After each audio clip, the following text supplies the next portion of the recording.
คนจะดีได้เพราะการฝึกต้องตรองตรึกให้ท่วนที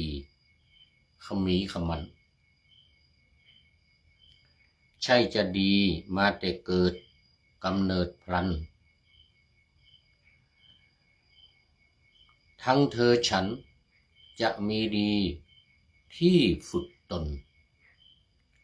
ขอถวายความนอบน้อมแด่พระรัตนตรัยมีพระพุทธเจ้าเป็นต้น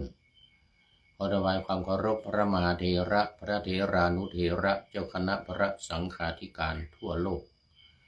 มีพระเดชพระคุณพระธรรมเสนาบดีเจ้าคณะภาค7วัดพระธาตุดอยสุเทพเป็นต้นและขออำนวยพรแด่ท่านผู้ฟังท่านผู้ชมสาธุชนพุทธบริษัททั้งหลายวันนี้รายการนาวาวังทองของวัดพระธาตุดอยสุเทพออกอากาศทางสถานีวิทยุ2แห่งคือวัดพระธาตุดอยสุเทพสถานีวิทยุพระพุทธศาสนาแห่งชาติและจริยธรรมระบบ FM 96 เมกะเฮิรตซ์มีพ่อครูวันลบนามวงพรหมเป็นผู้อำนวยการ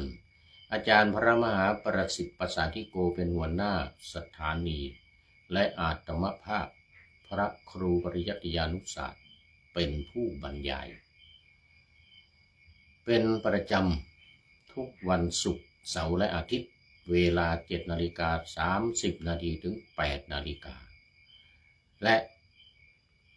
เวลา 14 ถึง 15 นาฬิกาวันศุกร์และวันเสาร์และ2สถานีวิทยุเพื่อการศึกษาพระพุทธศาสนาและวัฒนธรรมสสว.วัดฝายหินระบบ FM 104.50 มีพระครูสมุวิสุวัฒน์วรกิจโจเป็นผู้อำนวยการนำออกอากาศ4วัน4เวลาละ1ชั่วโมงคือวันพุธนี่ 17-18 นาฬิกาวันศุกร์และวันเสาร์เวลา 14-15 นาฬิกาและวันอาทิตย์เวลา 15-16 นาฬิกา4วัน4เวลาสำหรับวันนี้ก็บันทึกเสียงล่วงหน้ามา1วันรายการจะออกอากาศในวันพรุ่งนี้วันนี้ก็บันทึกเสียงถ่ายทอดสดทาง Facebook ไลฟ์สวัยเทพบุญเหมือนเดิมท่านผู้ชมผู้ฟังที่ติดตามชมทาง Facebook ไลฟ์สวัยเทพบุญก็ติดตามกันได้ตลอด24ชั่วโมง30วันนับตั้งแต่วันนี้เป็นต้นไปนะ30วันทาง Facebook ก็จะลบเพราะว่ามันจะเต็มช่องมันจะเต็มมันจะเออร์เลอร์ทำไม่ได้ส่งไม่ได้ ช่องนี้นะเว็บไซต์นี้เว็บไซต์ของสวัยเทพบุญนี่นะแล้วก็วันนี้ขอประชาสัมพันธ์กิจการงานของวัดพระธาตุดอยสุเทพสักเล็กน้อยคือมันเหมือนเดิมการอบรมพระปาติโมกข์นี่ตอนนี้30กว่ารูปมานอนวัดพระธาตุดอยสุเทพนี้เลยฉันที่นี่นอนที่นี่อบรมที่นี่2 เดือนครึ่ง75 วันก็ขอประชาสัมพันธ์ให้กับญาติโยมสาธุชนได้ร่วมกันถ วายภัตตาหารเช้าเพลน้ำปานะตลอดวันถ้าภัตตาหารก็ 3,000 บาทต่อวันต่อ1เจ้าภาพนะเจ้าภาพ1 วันแต่ความจริงจ่ายมากกว่านั้นเพราะว่าพระก็หลายรูปพระวิทยากรอีกท่านอาจารย์พระมหาสกลพระมหาวันชัยประเรียนธรรม9 ประโยคทั้งคู่สวดปาติโมกข์นี่เป็นฟืนเป็นไฟ น้ำไม่ไหลไฟไม่ดับเหมือนกันนะ2 องค์นี้เก่งมากสวดปาติโมกข์เก่งมากเป็นอาจารย์สอนเป็นครูสอนไปอบรมพระที่มารับการอบรมมาท่องมาฝึกเพื่อให้สวดได้จบหนึ่งเนี่ยให้สวดได้25 นาทีสถิติที่พระปาติโมกข์ทั้งหลายทำไว้เนี่ยเร็วที่สุด25 นาทีช้าที่สุด35 นาทีอยู่ในนี้ไม่เกินไปไหน25 ถึง 35เนี่ยนะนาทีเนี่ยนะใครจะสวดเร็วขนาดไหนก็ตามหูดับตับแตกขนาดไหนก็ตามมันก็ไม่ต่ำกว่า25 นาทีใครจะช้าเนิบหน้าผิดถูกแก้น่นแก้นี่ขนาดไหนก็ตามไม่เกิน35 นาที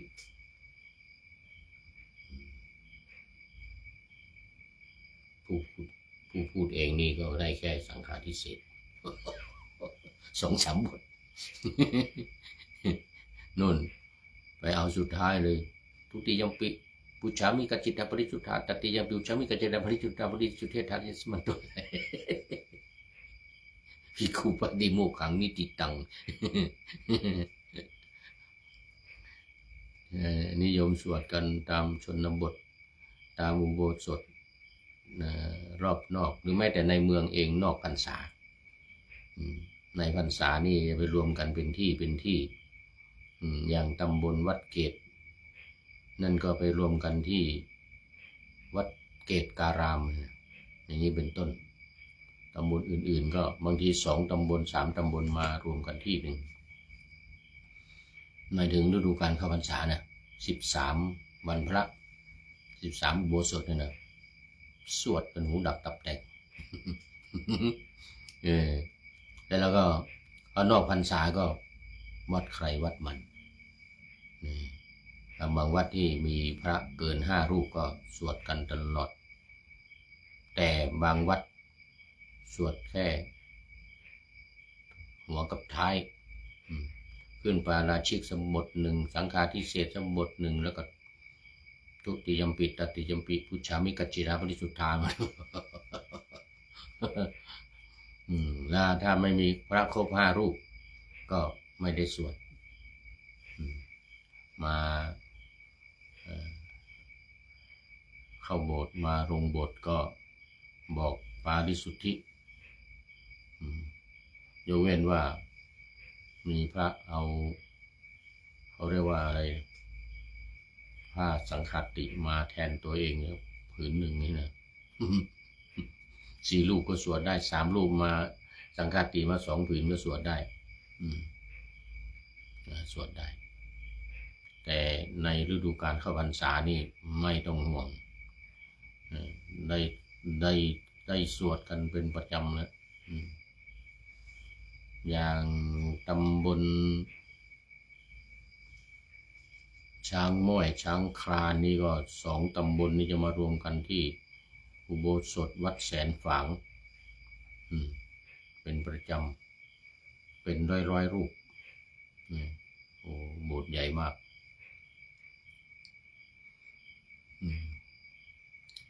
กลางพรรษานอกพรรษาก็วัดใครวัดมันอย่างว่าวัดใครยัดมันแต่วัดพระธาตุดอยสุเทพเรานี้ตลอดปี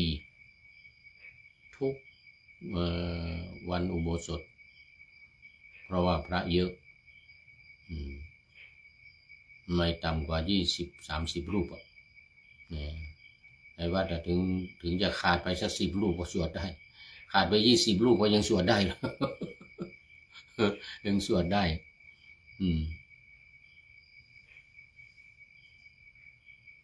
มีหลายวัดในเมืองก็มีหลายวัดที่สวดได้ตลอดอย่างวัดสวนดอกนี่ก็สวดได้ตลอดเว้นแต่ว่าจะสวดหรือไม่สวดแค่นั้นเองนอกพรรษานะในพรรษานี้ประจำแต่ก็มักจะไปตามตำบลเหมือนกันนะตำบลนี่ตำบลสุเทพนี่ไปตามวัดไม่ใช่ไปตามตำบลไปตำบลสุเทพนี่มันมีหลายวัดใช่ไหมมีอุโบสถกันทุกวัดนะก็วนไปรวมกันหลายวัดไปวัดนั้นวันนั้นอย่างนี้นะวนกันไปในวัดฝายหินบ้างวัดสวนดอกบ้างวัดอุโมงค์บ้างแต่ส่วนใหญ่อย่างวัดอุโมงค์นี่ก็มีพระเยอะก็ไม่ต้องไปไหน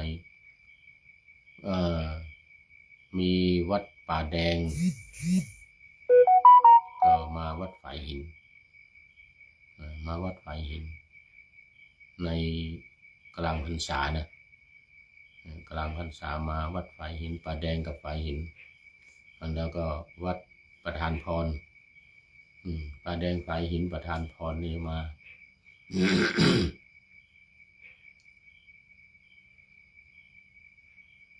นอกพรรษาก็วัดใครวัดมันป่าแดงก็มีอุโบสถฝายหินอุโมงค์สวนดอกมีอุโบสถหมดเข้าวัดใครวัดมันถือเป็นหลักสำคัญมากการฟังปาฏิโมกข์นี่ทุกวัดทั่วโลกถึงวันอุโบสถมาก็ต้องฟังปาฏิโมกข์กันฟังปาฏิโมกข์กันเอาละประชาสัมพันธ์ให้ทุกท่านทางว่ามีจิตศรัทธาจะร่วมทำบุญถวายพระตาหารแล้วก็ติดต่อมาทางวัดพระธาตุดอยสุเทพหรือติดต่อมาที่โดยตรงที่อาจารย์พระมหาสกลและพระมหาวันชัยปริยธรรม9 ประโยคผู้ควบคุมผู้ดูแลในการ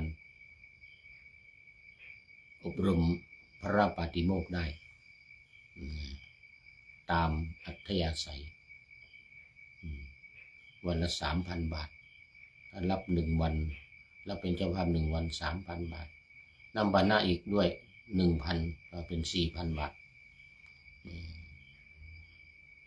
ก็ตามอัธยาศัยเชิญชวนทุกท่านได้มาร่วมกัน2 เดือนครึ่ง ตั้งแต่เมื่อวานนี้เป็นต้นไปนะ75 วัน ถ้าวันไหนมีหลายเจ้าภาพก็เลื่อนไปเลื่อน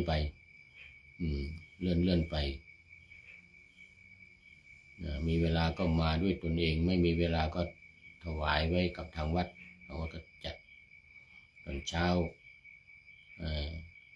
ทำบุญตอนเช้านี่ตักบาตรใส่บาตรแล้วก็มาฉันข้าวต้มแล้วก็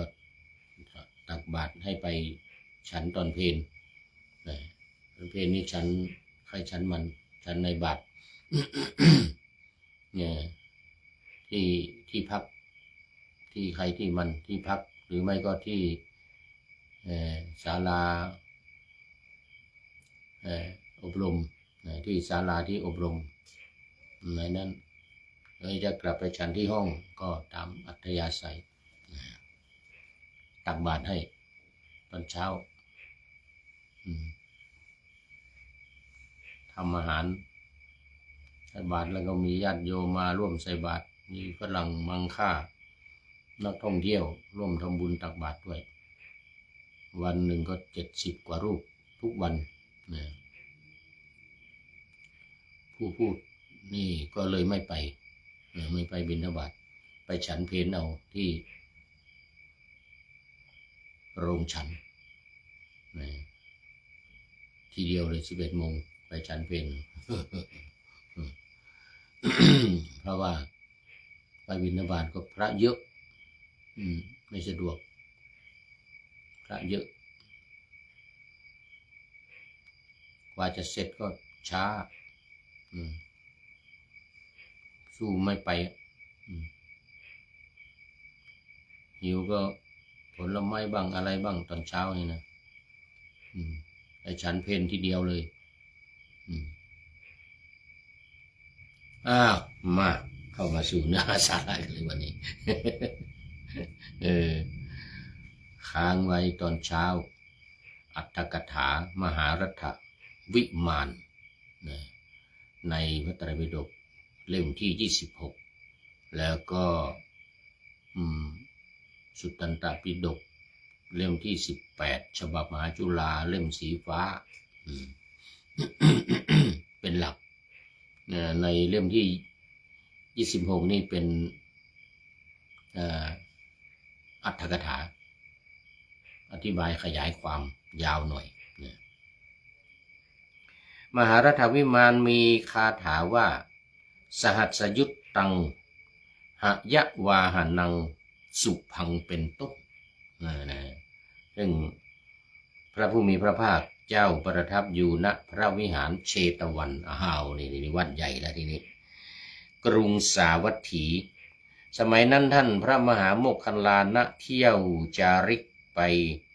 ในที่กล่าวแล้วในหนหลังกล่าวแล้วในหนหลังก็หมายถึงว่าบุญสวรรค์ชั้นดาวดึง บนดาวดึงได้ปรากฏในที่ไม่ไกลเทวบุตรไม่ไกลเทพบุตรชื่อว่าโคปาละหรือโคบาลเทพบุตรที่เราว่าในเรื่องตอนเช้าที่ว่ามาตอนเช้าแต่ตอนเช้านี้ไม่ได้ว่าเพราะว่าหมดเวลา ในภพดาวดึงส์ผู้ออกจากวิมานของตนขึ้นรถทิพย์คันใหญ่เทียบม้า1,000 ม้า 1,000 ใหญ่กว้างยาว12 โยชน์ไปเล่นอุทยานด้วยบริวารไปเล่นอุทยานยศใหญ่ด้วยเทวฤทธิ์ยิ่งใหญ่อันนี้รายละเอียดเรื่องราวเราทราบกันแล้วเทวบุตรเห็นท่านพระมหาโมคคัลลานะแล้วเกิดความเคารพมาก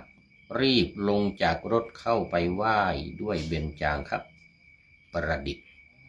แล้วยืนประคองอัญชลีอยู่ข้างๆอยู่ข้างๆประคองอัญชลีไม่ใช่ประคองนี้นะประคองนี้ไว้เหนือเสียนนี้นะ เทวดาประคองอัญชลีนี่ไว้เหนือเสียนอย่างนี้ไม่จะถามมึงปวดแขนหรือว่าไม่ปวดเป็นทิพย์แขนทิพย์มือทิพย์ ไม่ปวดไม่ปวดแขนเทวบุตรนั้นมีบุพกรรมดังต่อไปนี้เล่ากันว่าเทวบุตรนั้นเป็นพราหมณ์ชื่อว่าโคปาละโคบาลเนี่ยนะเป็นอาจารย์ของราชธิดาผู้เสมือนเทพกัญญาเธอบูชาพระผู้มีพระภาคเจ้าพระนามว่าวิปัสสีนี่สมัยพุทธเจ้านามวิปัสสีนะ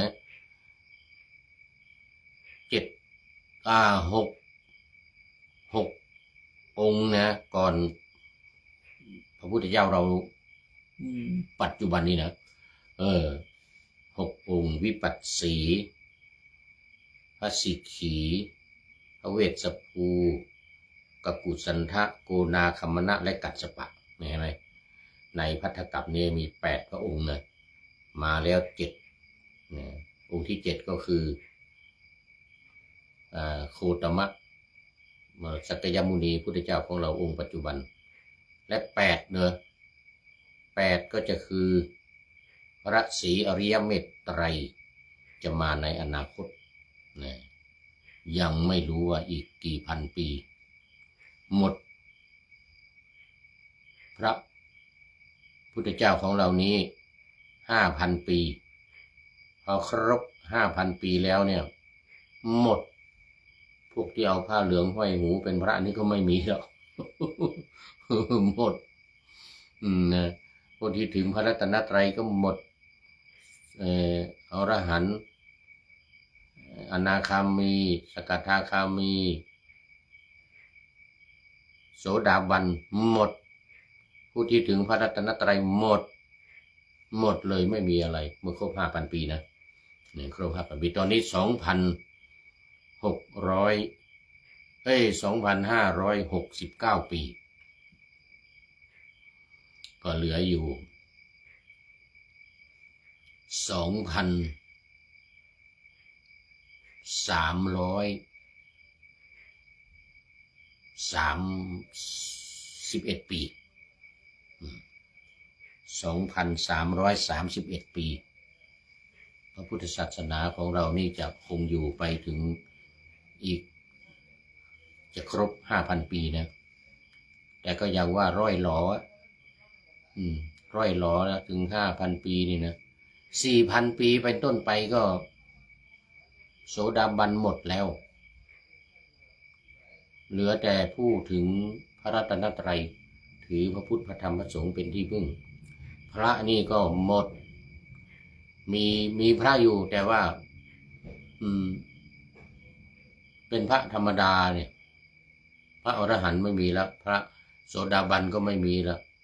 เนี่ยมีแต่คนถึงพระรัตนตรัยเป็นที่พึ่งเป็นสรณะนี่นะเนี่ยแล้วก็ที่เป็นพระก็นี่เอาผ้าเหลืองมามัดห้อยหูนี่คือพระแล้วอริยบุคคลไม่มีแล้วมีพระธรรมดาคนก็เคารพนับถือกันคนที่เอาผ้าเหลืองห้อยหูนี่พระใครจะทำบุญสุนทานก็มีน้อยใครแล้วคนที่เอาผ้าเหลืองห้อยหูที่เป็นพระนี่ก็มีน้อยนานๆจะเห็นทีหนึ่งเห็นนานๆเห็นทีหนึ่งครบ5,000 ปีปุ๊บหมดเลยไม่มีคนเคารพนับถือก็ไม่มีแล้วพระธาตุนี่นะที่มันอยู่ในตามเจดีย์ต่างๆนี่นะก็จะขึ้นไปอยู่รวมกันที่พระธาตุจุฬามณีบนสวรรค์นู่นบนสวรรค์ชั้นดาวดึงส์นู่น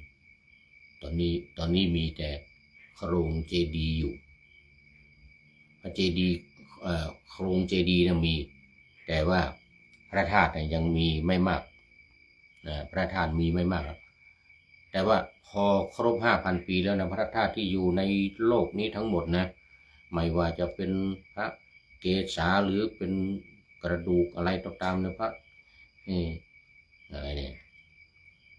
ฟันเนี่ยพระทันตะนี่นะหรือกระดูกแขนกระดูกขาอะไรเนี่ยต่างๆนี่นะที่บรรจุในพระธาตุนะจะขึ้นไปอยู่รวมกันบนหมดเลยขึ้นไปเองเลย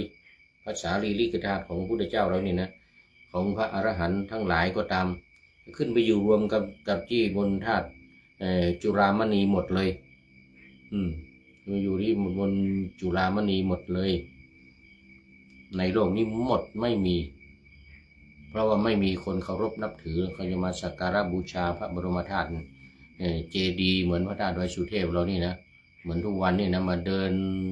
ประทักษิณรอบกันอยู่ไม่ขาดสายนี่นะไม่มีแล้วพระสารีริกธาตุจะอยู่ได้ยังไงไม่มีคนเคารพนับถือก็หนีขึ้นได้อยู่บนจุฬามณีนุ่นอยู่บนจุฬามณีหมดเลยพระธาตุจุฬามณีนุ่นบนสวรรค์นุ่นหมดเลยข้างล่างนี้ศูนย์เลยพระพุทธศาสนาไม่มีเลยเขาเรียกว่าระหว่างพุทธันดรนะระหว่างพระพุทธเจ้าของเรานี่กับพระศรีอริยเมตไตร แล้วพระศรีอริยเมตไตรจะมาเกิดเมื่อไหร่ให้นับเอาพอครบ5,000 ปีนี่นะดูว่าคนอายุเนี่ยอายุ80เนี่ยนะต่ำสุด80เนี่ยนะก็จะลดลงไปจะลดลงไปที่100 ปีจะลดไป1ปีก็จะเหลือ79ใช่ไหมอีก100 ปี78อีก100 ปี77อีก100 ปี76อีก100 ปี75ใช่ไหมลงไปจนถึง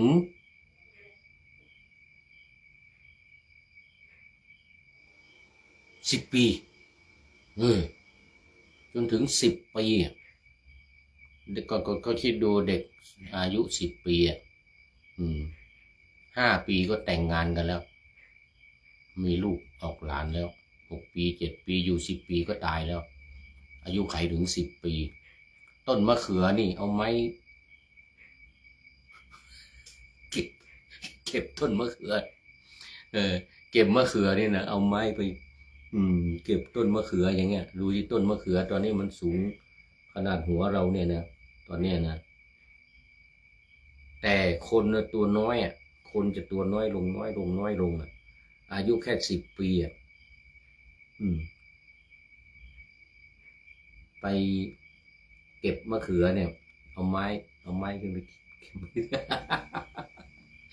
ตัวเล็กนิดเดียวอย่างเงี้ยเนี่ยตัวเล็กนิดเดียวอย่างเงี้ยเนี่ยขนาดสักศอกนี่นะมั้งเนี่ยต้นมะเขือมันก็ประมาณ2 ศอก2 ศอกต้นมะเขือต้นมะเขือสูงประมาณ2 ศอกคนเนี่ยอาจจะไม่ถึงศอกนะอาจจะมีขนาดนี้นะสักคืบกว่านี่นะสูงสักคืบกว่านะเกิดมา5 ปีก็แต่งงานกันแล้วมีลูกแล้ว10 ปีนี่สุดท้ายนะแล้วก็จะเกิดมิคสัญญีคือเห็นมิคสัญญีนี่ก็เห็นกันเป็นเนื้อเป็นปลานะจะฆ่ากันฆ่ากันหมดไม่มีศีลไม่มีธรรมอะไรฆ่ากันหมดแต่คนมีบุญเนี่ยจะมีไม่มากหนีรู้พออายุ10 ปีเนี่ยนะพออายุไขกัน10 ปีใช่ไหมคนที่มีบุญนี่จะหนีเข้าไปอยู่ในป่าอยู่ในถ้ำอยู่ในไกลๆที่ไม่มีใครเห็นหากินอะไรผลไม้อะไรต่างๆในป่านี่กินไปวะนะนู่นน่ะอยู่ในถ้ำนู่นน่ะไม่มีใครเห็นไม่มีใครฆ่าได้คนดีคนมีบุญไอ้ส่วนที่ไม่ดีที่เหลือนั่นนะจะฆ่ากันเหมือนผักเหมือนปลานะเขาเรียกมิคสัญญีฆ่ากันหมดตายเกลื่อนหมด7 วันใช้เวลา7 วันที่จะเริ่มฆ่ากันเนี่ยนะแล้วก่อน7 วันเนี่ยคนดีคนมีบุญจะหนีพยายามหนีไปอยู่ในป่าไปอยู่ที่ไกลๆในถ้ำในอะไรไม่ให้พวกนี้เห็นถ้าเห็นไม่ได้มันฆ่าหมดเสร็จแล้วพอพ้น7 วันนะพอมันเริ่มฆ่ากันทั้งนี้เลยถึง7 วันครบ7 วันแล้วเนี่ยก็มันตายกันหมดแล้วไงแม่คนสุดท้ายก็ถูกฟันแล้วถูกแทงแล้วก็ทนพิษบาดแผลไม่ไหวตายจะเกิน7 วันไปก็อาจจะเป็น7 วัน8 วันนี่สัก10 วันนี่นะถ้าเกินไปสัก10 วันเนี่ยพวกนี้ตายหมดพวกมีบุญพวกที่คนดีนะออกจากป่ามาออกจากถ้ำอะไรมาก็อยู่กันไป100 ปีตัวจะสูงขึ้นอีกนิดนึงอายุจะมากขึ้น11 ปีอีก100 ปีตัวจะสูงขึ้นอีกหน่อยสักนิ้วมือหนึ่งสักนิ้วมืออย่างนี้นิ้วหรือ2 นิ้วสูงขึ้นอีกหน่อย12 13 14 15ทุก100 ปีเหมือนกับที่มันยุบลงนั่นแหละเหมือนกับที่มันลงนั่นแหละทุก100 ปีก็สูงขึ้นอีกนิดนึงแล้วก็อายุก็มากขึ้นอีกมากขึ้นจนถึง80,000 ปี80,000 ปีโอ้อุดมสมบูรณ์มีเงินมีทอง เป็นคนดีมีศีลธรรมแล้วก็จะ89,000,000 100,000 ปี110,000 ปี120,000 ปีเนี่ยทุกๆ100 ปีนะทุกๆ100 ปีไปถึง120,000 ปีอายุนะตัวก็จะสูงขึ้นจาก8 ศอกเป็น9 ศอกเนี่ยสูง10 ศอกเนี่ยสูงขึ้นไปเนี่ยตัวสูงขึ้นไปถึงแค่120,000 ปีคราวนี้เราจะลดละลดลงละไม่เกินไปกว่านี้นะลดลงจะมีคนไม่ดีเกิดขึ้นคนไม่ดีเกิดขึ้นลักสิ่งของฆ่าฟันกันบ้างผิดศีล 5จะเริ่มมีละผิดศีล 5ศีล 8นี่เนี่ยศีล 5ศีลโดยเฉพาะข้อที่ 3เนี่ยจะมีกิ๊กละนี่มีกิ๊กมีแก๊กอะไรนะคนมันก็จะเสื่อมศีลธรรมถอยลงมาถึง 80,000 จาก120,000เนี่ยถึง 80,000 ทุก100 ปีนะทุก100 ปีก็จะลดลงมา1 ปีจนถึง 80,000 ในยุคนั้นเมื่อคนมีอายุ 80,000 นั้นคนที่ดีๆจะมีมากกว่าคนไม่ดีคนไม่ดีมีน้อยมีไม่มากแต่ก็มีส่วนใหญ่ดีหมดในยุคของพระศรีอริยเมตไตรจะอุบัติพอลงมาทุก100 ปีทุก100 ปีนะมันจะนานขนาดไหนไม่รู้80,000 ปีพระศรีอริยเมตไตรจะมาบังเกิดอุบัติขึ้นประสูติขึ้นรู้สึกว่าจะเกิดในตระกูลขหบดีนะเป็นเศรษฐีร่ำรวยเป็นข้าบดีเศรษฐีร่ำรวยเนี่ยไม่ใช่กษัตริย์ไม่ใช่พราหมณ์ไม่ใช่อะไรเป็นข้าบดีเศรษฐีร่ำรวยอย่างมหาศาลเกิดมาปุ๊บเนี่ยอยู่บนกองเงินกองทองเนี่ยนะแล้วก็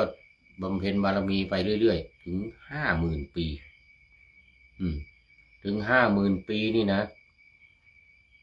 จึงจะบรรลุเป็นพระพุทธเจ้าตอนนั้นคนก็ทำดีกันมากแล้วคนไม่ดีมีน้อยคนที่จะบรรลุธรรมเป็นตั้งแต่โสดาบันสกทาคามีอนาคามีถึงอรหันต์นี่ยุไปหมดเลยโสดาบันนี่กระจอกโอ้โหนู่นอรหันต์กันเต็มไปหมดเลยอรหันต์เท่านั้นเลยสกทาคามีอนาคามีนี่น้อยกระจอกคนไม่สนใจกันเลย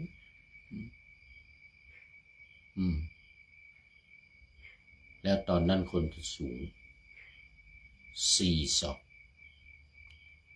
ความสูงของคนนี่4 ศอกนะก็คือเดี๋ยว4 ศอกหรือ8 ศอก8 ศอกนะสูง8 ศอก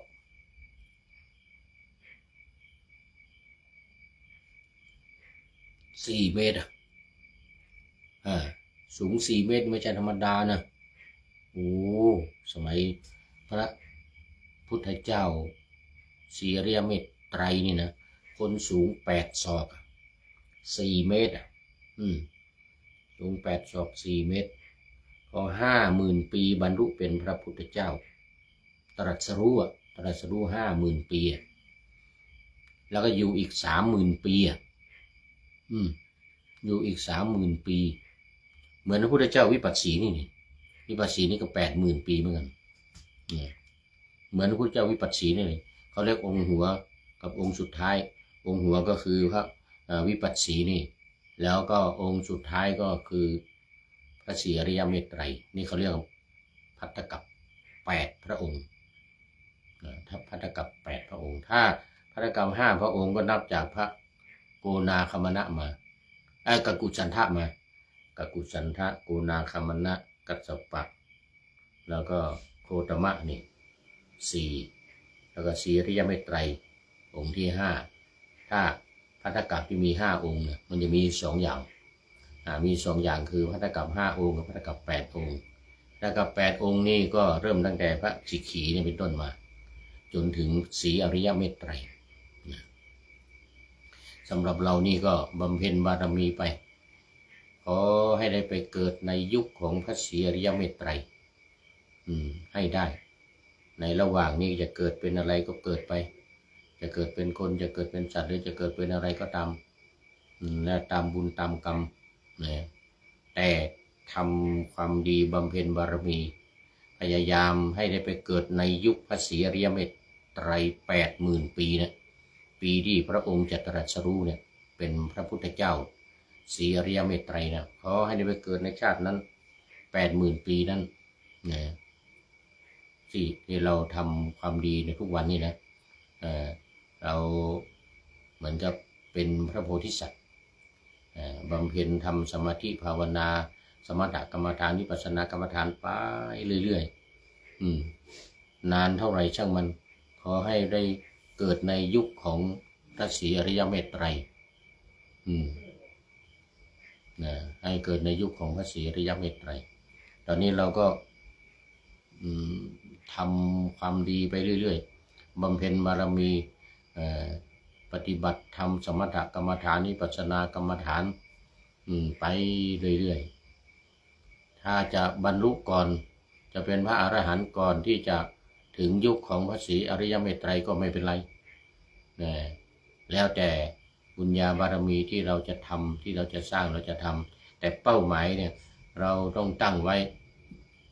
ว่าขอให้ถึงยุคนั้นจะเกิดอีกกี่ชาติกี่ปีกี่ครั้งก็ตามนะแต่ขอให้ไปถึงแต่ถ้ามันจะไม่ถึงมันจะบรรลุก่อนจะเป็นพระพุทธจะเป็นพระอรหันต์ก่อนก็ไม่เป็นไรไม่เป็นไรแต่เป้าหมายตั้งไว้ตรงนี้เราบำเพ็ญทำคุณงามความดีอย่างเดียวเราไม่ทำความชั่วไม่ทำสิ่งที่ไม่ดีทำแต่ความดีอย่างเดียวไปเรื่อยๆแต่ถ้ามันครบถึงเวลาจะบรรลุเป็นพระอรหันต์หรือ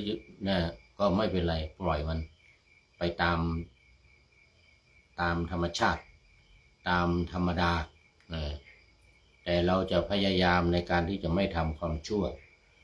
พยายามในทำแต่ความดีเหมือนพระพุทธเจ้า20 อสงไขยกับ100,000 กับทำความดีตลอดทำความดีตลอดไม่ทำความชั่วไม่ทำความไม่ดีจึงได้พอครบมา20 อสงไขย100,000 กับแล้วเนี่ยจึงบรรลุเป็นพระพุทธเจ้าเราก็ต้องเอาแบบอย่างพระพุทธเจ้ามาเป็นแบบอย่างโดยการตั้งอกตั้งใจบำเพ็ญบุญบำเพ็ญกุศลรักษาศีลเมตตาภาวนาอะไรก็ทำไปอย่างผู้พูดนี่ตอนนี้ก็บำเพ็ญบารมีทำความดีทำสมาธิภาวนาคันธทุระวิปัสสนาธุระ 80% ของชีวิตที่เหลืออยู่นะอีกเรียกว่าทำเพื่อตัวเอง ทำเพื่อคนอื่นมีอยู่ 20%ทำเพื่อคนอื่นอย่างไปงานนั้นงานนี้งานบุญงานกุศล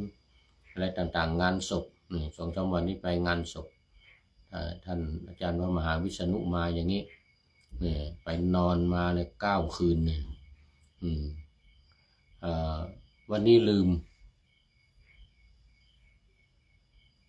ว่าจะไป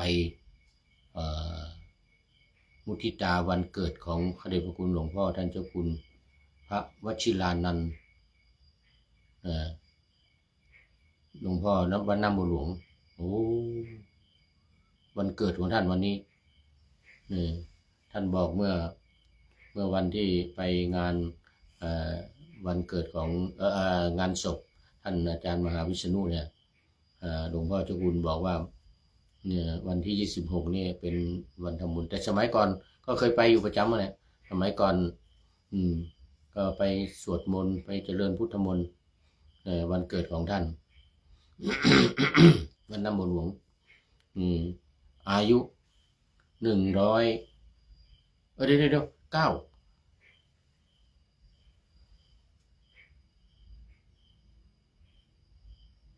97 ปีตอนนี้นะ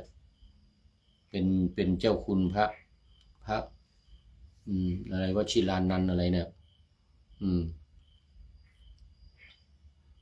มาเป็นประธานสงฆ์เนี่ยเมื่องานศพอาจารย์มหาวิษณุที่วัดดอยสะพันยูเนี่ยก็ได้ก็ไปนั่งไปกราบคุยกับท่านก็บอกว่าวันที่26เป็นวันเกิดเนี่ยแต่ตอนบ่ายนี้ไม่รู้เป็นยังไงลืมไปฉันเพลมาแล้วตั้งใจว่าจะไปนะตั้งใจว่าจะไปลืมไปเลยไปมุทิตาวันเกิดของหลวงพ่อหรือบางทีวันพรุ่งนี้อาจจะไปก็ได้แต่มันไม่ใช่วันเกิดแล้วเนี่ยมันเป็นวันนี้นะ ลืมไปตั้งใจไว้แล้วตอนเช้าเนี่ยตั้งใจไว้แล้วตอนเช้าตั้งใจตั้งแต่วันนู้นมาแล้วมันมาตอนบ่ายนี่มันลืมมันลืมโอ้โหลืมจริงๆว่าไม่ได้ไปวันเกิดของหลวงพ่อวัดน้ำบัวหลวงวันนี้วันที่26ไม่แน่วันพรุ่งนี้อาจจะไปพรุ่งนี้อาจจะไปสักหน่อยเพราะว่าท่านบอกไว้แล้วเนี่ยท่านบอกไว้แล้วเรามันลืมกันเองเดี๋ยวนี้มันไม่ได้เรื่องแล้ว40ลืมหน้า50ลืมหลัง60ก็ลืมทั้งข้างหน้าข้างหลังตอนนี้70ยิ่งไปกันใหญ่เลยโอ้โห70นี่ไปกันใหญ่เลยเนี่ยอะไรก็ลืมอะไรก็ลืมหลงลืมเอานี่นะเอามาต่อวิปัสสีนะว่าพราหมณ์ชื่อโคปานเนี่ยโคปาละนี่นะสมัยพุทธเจ้าวิปัสสีด้วยดวงดอกไม้ทองแล้วตั้ง ความปรารถนาไว้ว่าขอพวงดอกไม้ประดับอกพวงดอกไม้ประดับอกที่เป็นทองจงเกิดแก่ข้าพเจ้าทุกภพด้วยอานุภาพแห่งบุญนี้เธอท่องเที่ยวอยู่ในสุคติภพทั้งหลายนั่นแลหลายกับและมีดอกไม้ทองสีทองเนี่ยติดหน้าอกประจำครั้งพระผู้มีพระภาคเจ้าพระนามว่ากัสสปะแต่เมื่อกี้วิปัสสีนะวิปัสสีกัสสปะนี้องค์ที่6นะเธอบังเกิดในคัน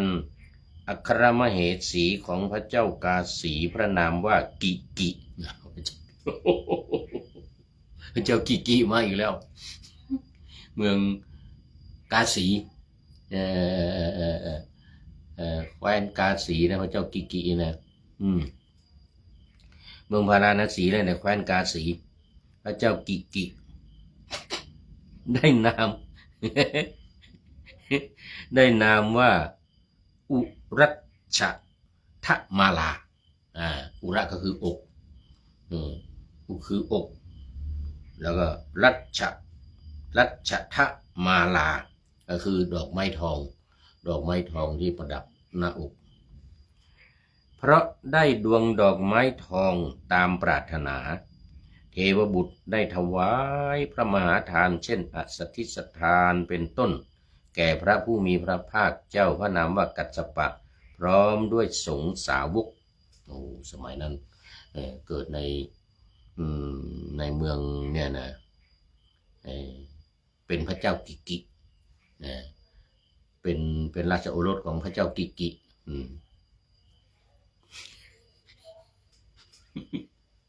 กิกิชื่อเหมือนญี่ปุ่นเลยชื่อเหมือนญี่ปุ่นนะด้วยอานุภาพแห่งบุญนี้ เธอท่องเที่ยวในสุคติภพทั้งหลายนั่นแลหลายกับหลายกันนะของพระเจ้ากาสีพระนามว่ากิกิเนี่ยนะได้ถวายมหาทานเช่นอสถิสถานเป็นต้นแด่พระผู้มีพระภาคเจ้าพระนามว่ากัสสปะพร้อมด้วยสงฆ์สาวกแม้ฟังธรรมที่พระศาสดาทรงแสดงเฉพาะตนและราชธิดาก็ไม่อาจทำคุณวิเศษให้เกิดได้เพราะอินทรีย์ยังไม่แก่กล้าตายทั้งที่เป็นปุถุชนนั่นเองบังเกิดในวิมานทอง100 โยชน์ในสวรรค์ชั้นดาวดึงส์มีไม่ใช่12 โยชน์นะเมื่อกี้พูดผิดนะ100 โยชน์นะแล้วก็มีม้า 1,000นี่นะลากไอ้รถคันเนี้ยรถของเทพบุตรคันเนี้ย1,000 ตัว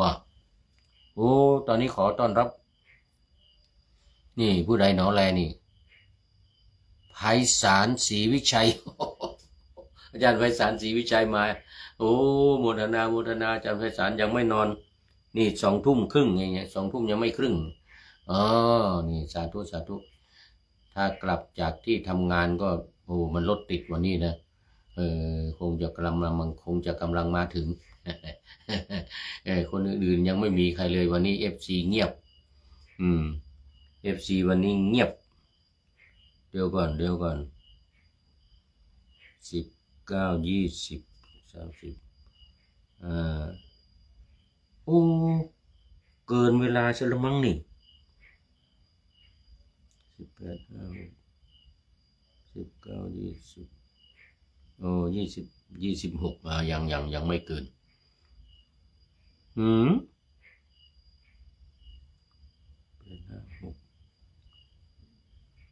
เดี๋ยวก่อน